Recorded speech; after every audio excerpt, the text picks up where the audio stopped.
ఒక చిన్న ఆలయం. గంటలు లేవు, జెండాలు లేవు, దీపాలు లేవు.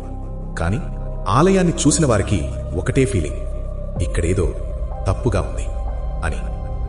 ఆ ఆలయంలో ఉన్న దేవుడి పేరు నీలకంఠేశ్వరుడు. కాని ఇతను మనకు తెలిసిన శివుడు కాదు. విగ్రహం ముందు నిలబడ్డ వారికి శరీరం చల్లబడిపోయేది. కళ్ళు మూసుకొని ఉంటాయి, నోలు కొద్దిగా తెరిచి ఉంటుంది. మెడ నీలంగా కాదు, నల్లగా కాలిపోయినట్టుగా ఉంటుంది. గ్రామస్తులంటారు, ఈ దేవుడు విషాన్ని కాదు, కాలాన్నే మింగేశాడు అని. ఈ దేవుడికి పూజ జరిగేది అర్ధరాత్రి 12 గంటలకి మాత్రమే.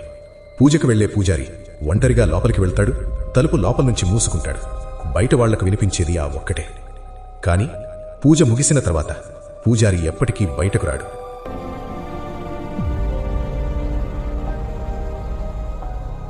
ఆ గ్రామంలో ఎవరైనా పెద్ద పాపం చేస్తే మరుసటి రోజు ఉదయం ఆ వ్యక్తి పేరు ఆలయ గోడపై చెక్కబడేది.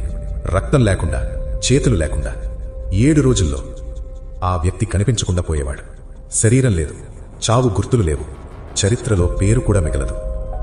మరో భయానకమైన విషయం ఏమిటంటే, ఒకరోజు ఒక రాజు ఆ ఆలయానికి వచ్చాడు. ఇది దేవుడా లేదా రాయా అని హేళన చేశాడు. అదే రాత్రి కోటలో అన్ని దీపాలు ఆరిపోయాయి. గోడలపై నల్లటి చేతిముద్రలు, రాజు అరుపులు. ఉదయానికి రాజు రాయి విగ్రహంలా మారిపోయాడు.